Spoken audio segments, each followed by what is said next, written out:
More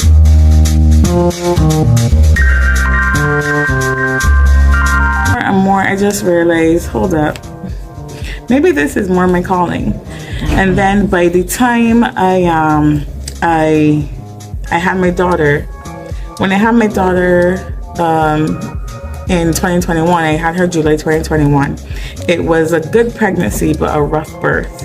My dad got ill right after I came out the hospital, and I'm a daddy's girl. And he passed away 3 weeks later.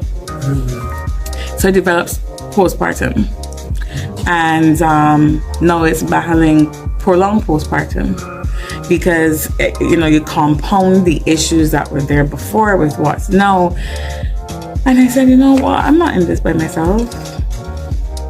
And other people have to know they're not in it by themselves either.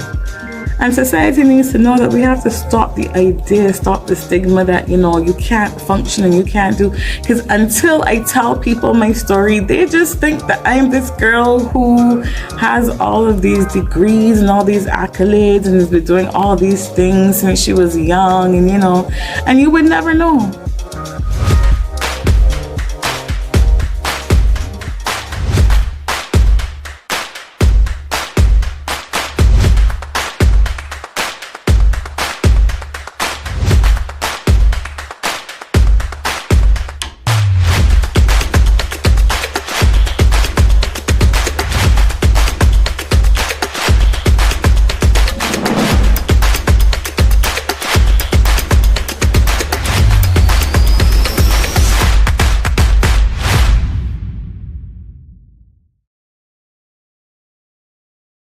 This week on Mass, we speak with criminologist and expert in lived experience, Vernee Sobers.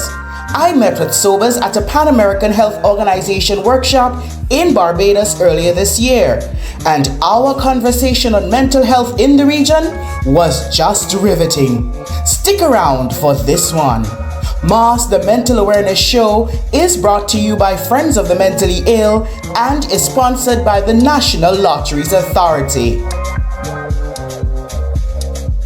My name is Vernee Sobers. I am from Barbados, and I am a mental health advocate. By trade, I'm a criminologist. I have criminology with forensic psychology. I lectured at UB for a number of years. Did my fair share of volunteer counseling at the prison, et cetera, here in Barbados.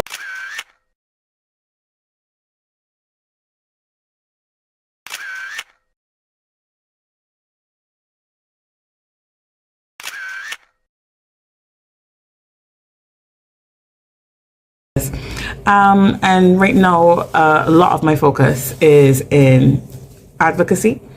For the mere fact that, an island of 166 square miles, as much as we have a progressive prime minister, we don't have a progressive way of thinking. Bajans tend to be very small-minded. I tell people all the time it's small island mindset. Mm-hmm. And it sucks because we still place so much emphasis on what we can see that the things that we cannot see cause severe distress. So, but yeah, sorry. So you talk about mental health advocate. Mm-hmm. How did you get into becoming a mental health advocate? Okay, so I have been, I'll say mentally unwell because in terms of verbiage right now, but I've been having mental health issues from the time I was 11. So I was first diagnosed with depression at 11, going on to 12, been medicated since I was 13. And then, as the years started going by, it started to be, things started to progress differently, as I do have other NCDs. I'm also diabetic and hypertensive. But despite that, I used to place much more emphasis on those NCDs than I did on my mental health. I used to go unmedicated for years, and that kind of thing. And then I stop. And then about 10 years, what year is this? So about 11 years ago, I developed 11 years ago I developed bipolar, and not only that, I've always had panic attacks. So I've had, I have anxiety disorder, I have panic attack disorder, panic disorder, etc. And I started realizing more and more, especially since I did during my master's, because I lived in England while I was doing my master's, that we talk, but we don't walk. So our mouths we love to do this, but I needed other persons to know, okay, the way you're feeling, you're not the only person feeling that way. I need you to know that. And then as the years went by the time I started lecturing, and you started to have these students, and your students are coming to you, because as a lecturer, people think that you're a lecturer and you're just talking every day. No, you are their advisor. You're their friend, you're their teacher, you're their mentor, and they will come and confide in you so many things that you say, especially if you're a non-national student who is, deciding that they're coming to Barbados to study. It's the first time they're living away from home. They don't have much friends here, that kind of thing. So, more and more I just realized, hold up, maybe this is more my calling. And then by the time I had my daughter, when I had my daughter in 2021, I had her July 2021. It was a good pregnancy, but a rough birth. My dad got ill right after I came out the hospital, and I'm a daddy's girl. And he passed away 3 weeks later. So I developed postpartum. And now it's battling prolonged postpartum, because you compound the issues that were there before with what's now. And I said, what, I'm not in this by myself, and other people have to know they're not in it by themselves either. And society needs to know that we have to stop the idea, stop the stigma that, you can't function and you can't do. Because until I tell people my story, they just think that I'm this girl who has all of these degrees and all these accolades and has been doing all these things since she was young, and you would never know. You said that Barbados, as many other small islands, the stigma is rife, and you were diagnosed since you were 11 years old. Did other children your age know? How did you deal with that at such a young age? Well, no one knew. My parents, and that's about it. No one knew. It's not something you'd go and talk to with your friends about. They knew that I had insomnia. So when I was in secondary school, my friends knew I had insomnia, because that's how I started taking medication for my insomnia. Because obviously that's going to affect my day-to-day, at school and stuff. And they knew I had insomnia, and that was about it, which means that, unless I didn't take my medication certain nights, I won't be able to go to movies and do all these things, because, I can't take it, knowing that I'm going to end up being heavy and drunk, want to sleep later and stuff like that. But no, I never spoke to any of my friends about half the stuff I was feeling, because you're a teen, as a teen girl, you do what teen girls do. I went to an all-girls school, and despite that, I used to have you still talk about boys, and then you have schoolwork, and so there were so many other things. Yes, you'd say to your friends, I feel like crap today. But you're not going to say, I feel like crap, because did you know that I'm suffering with depression? It's only in all honesty, the past maybe 5-6 years, I've actually started to share my diagnoses with people. I'll tell you I'm diabetic and hypertensive like nothing. Because I don't... That's acceptable. That's acceptable, but having a mental illness isn't. And I don't even like the term mentally ill. And it has those connotations attached to it that have been attached to it for years. And, we always talk about how words can hurt and how words can debilitate. And so, it's something as simple as I tell people I'm mentally unwell, not I'm mentally ill. When you hear the term mental health, what comes to mind?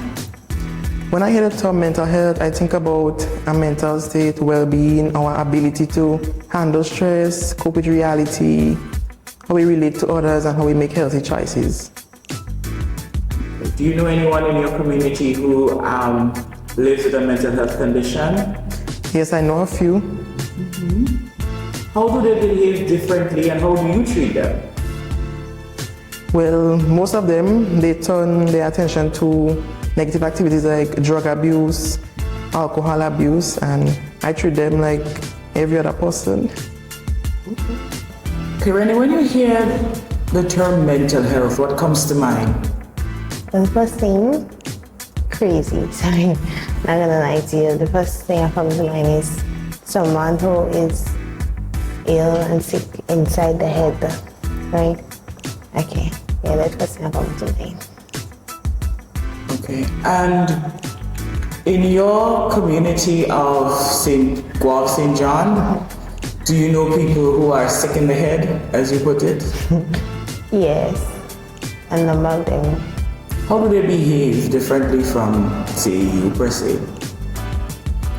They'll be on the streets. Most of them are vagrants, right?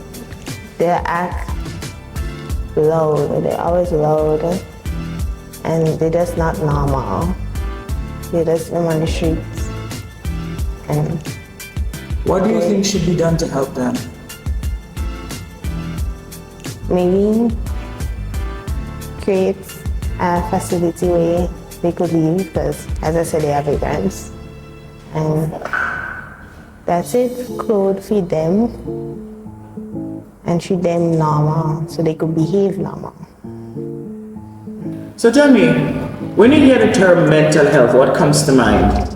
Well, the first thing that comes to mind is the state of someone's cognitive health, cognitive health. Or the brain health, I should say, yeah. Because not everyone is, wired the same way, because we all grow up differently. Some may grow up stricter than another. Some may grow up in a more comfortable lifestyle than another. And the disciplinary measures taken amongst me and another person is going to be different. So all these have an effect as to how we think, how we handle situations, and how we go through things that are challenging us, and how we reap the rewards of what we work for, etc. Do you know of people with mental health challenges in your community? Yes, I could say one. I could think of one at the moment. How does he or she behave differently than yourself or others who are considered normal? Well, from what I've witnessed or heard of, is that they would sometimes escape from their homes and just to find, a place where they could draw back some memory, because they sometimes suffer with memory loss and so. So is it an older person? Yes, it's an older person. So senility? Yes. Okay, somewhere around there. Okay. What would you do to help somebody like that? Well, the first thing I would do is observe their behavior. And the next thing is to have a conversation with them, not really to give suggestions immediately, but to hear everything that they have to say. Because a lot of times what I realize is that not everyone wants a solution to their problems. They just want to listen air. So for me, I believe that's the best thing to do as a first measure. So just give them listening air, hear what they have to say, what they experienced, and just provide a place of comfort for them. Not really a solution immediately, but just have them to be comfortable with sharing the information with you. Okay, what would you say to someone who's 11 years old right now who has been diagnosed with ADD, ADHD, even other mental health issues? What would you say to a young person like that? It sounds cliche. And I know it sounds cliche, and I'm going to punch myself in the face because it is cliche. And I'm not lying. I despise when people say it to me. But it's the truth. It's going to be okay. One moment at a time. People always talk about taking it one day at a time. I always say, no, a day is too much. A second at a time, a minute at a time, an hour at a time. Let's start that way. Because I've been there. I know what it's like to be that little chunky dark girl who, didn't think she was pretty, and all of her friends were, either white or high red. I was that girl, so I know exactly what that is like. And I will say, it's okay. You're going to be okay. The panic you're feeling, the fear you're feeling, it's normal. Don't ever let anybody diminish your feelings. What you are feeling is normal. Okay. We always tell children, it's like the whole notion of, if a man cries, he's weak. And I can't stand that statement. Because no, you're human. You're allowed to feel these things. So I feel like because kids are naturally harsh as well, they're going to say things to you and it's going to hurt. It's going to hurt like mad. But you're going to be okay. Okay. So you're an advocate.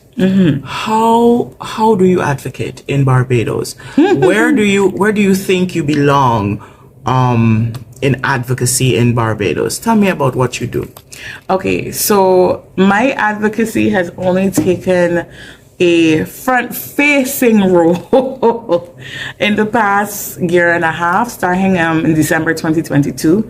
I was invited to talk as an expert in lived experience at a stakeholder PAHO Ministry of Health meeting here in Barbados. And since then, I've continuously had the opportunity to become, I'll say, a motivational speaker of sorts. Because now I'm able to partner with different groups, whether it's PTAs, whether it is churches, all of these little things. I get to talk. I've done a good couple expos. And I tell people all the time, the funny thing about being an advocate, is every time you share your story, you're sharing a piece of you that makes you extremely vulnerable. And you start to think to yourself, I wonder if this person is judging me. I wonder if that person is judging me because of the things I'm saying. But then after, they come say to you and they're like, but I felt the same way too, and I didn't think of it that way.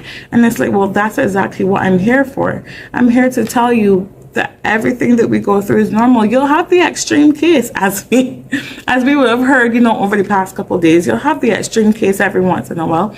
But what you are feeling is valuable. And I think the more I am able to have these chats, and the more I'm able to be in the room, I can adequately, oh my word, I can adequately, did it again.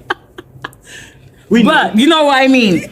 But I can actually say, listen, there are lots of people who can't talk for themselves. They don't know how. And that's the thing. There's so many people who want to scream from the mountaintops, help me. They don't know how. They don't know who. They don't know when. They don't know where.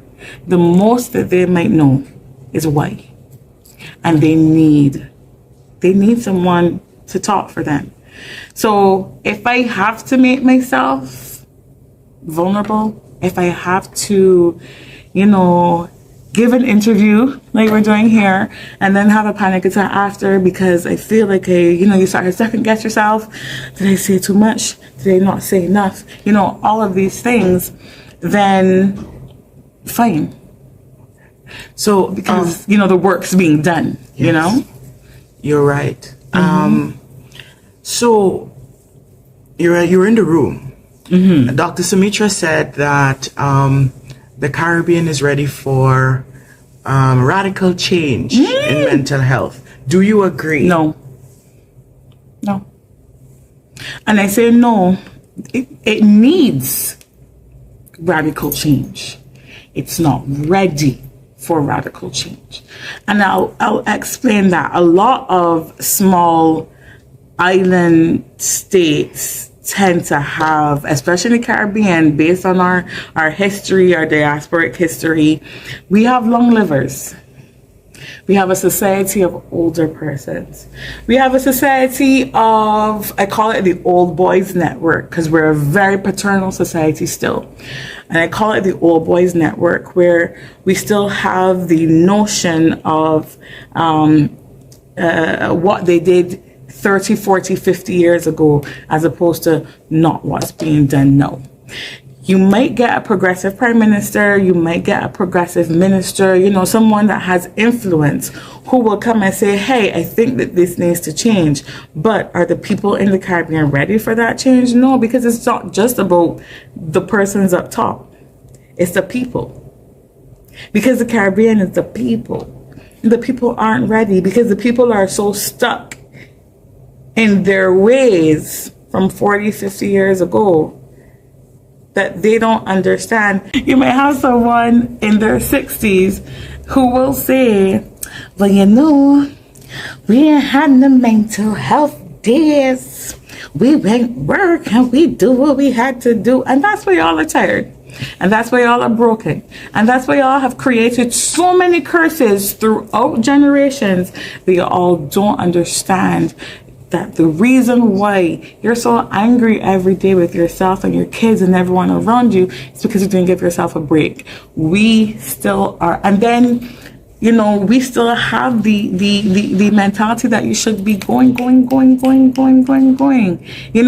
People talk about island time, and they say all the time, island time only works for tourists. Because island time does not work for locals. And that peeves me all the time. You're moving on island time. No. Because if I did move on island time, I wouldn't have gone out of bed until this afternoon. So what could be done to get us ready? Education. Okay. And how would you do the education? And you mentioned this earlier because we talked about this. You have journals, you have periodicals, you have TV, you have print, you have, radio, you have all of these things. You have community activities. Social media. Social media, even great grandparents on social media now. So, you have all of these ways, because people always talk about things like town hall meetings and that kind of stuff. And I'm like, people don't go to town hall meetings. People that, the average person is not going to go to a town hall meeting. You'll see, if you see town hall meetings, majority of times you'll see little trickles and spots and pockets of persons, but not that it is indeed that people are like, oh, I want my opinion to be heard and I want to be able to see this, and they're going to go to this town hall meeting. No, but you know what they're going to do? They're going to watch a video on their phone.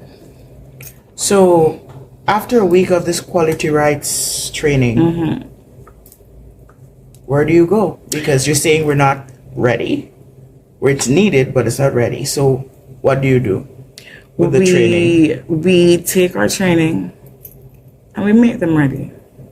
You're going to make them uncomfortable. I find that a lot of times they only start to listen is when they're uncomfortable. And it's funny. And I say that because the day that I shared my story, the first day of that December, everyone was I mean, there are people who are crying. And I was just like, y'all crying and I hear, like, this is my life. But a lot of those same people are the people that have brought me back into these spaces because they realize that my discomfort matters. Because there are other people who are, you know, having the same discomfort too. So we make them uncomfortable. Yes, let's go share our stories. Although we also have to remember the kind of mentality that we have, especially in Barbados. I tell people all the time, we have a malicious society. And not a malicious in its right terms either. Barbados, we have, in the Bajan terminology of a malicious society, everybody's not everybody business. Right? So that's what we call malicious. And that maliciousness then turns into the correct form of maliciousness. So not everybody can share their story. Not everybody can do that. Because Jack doesn't want Susie, his neighbor from 2 doors down, knowing that 3 nights ago, he literally felt like he was going to be on the, you know, he was going to be on the brink of a complete meltdown because Susie always seeing Jack smiling. But then from the time Jack says whatever, Susie gonna go and tell Jackie, who is the old girl from 3 gaps back. You know. Gossip culture. Exactly. So the ones that we can make uncomfortable, let's make them uncomfortable.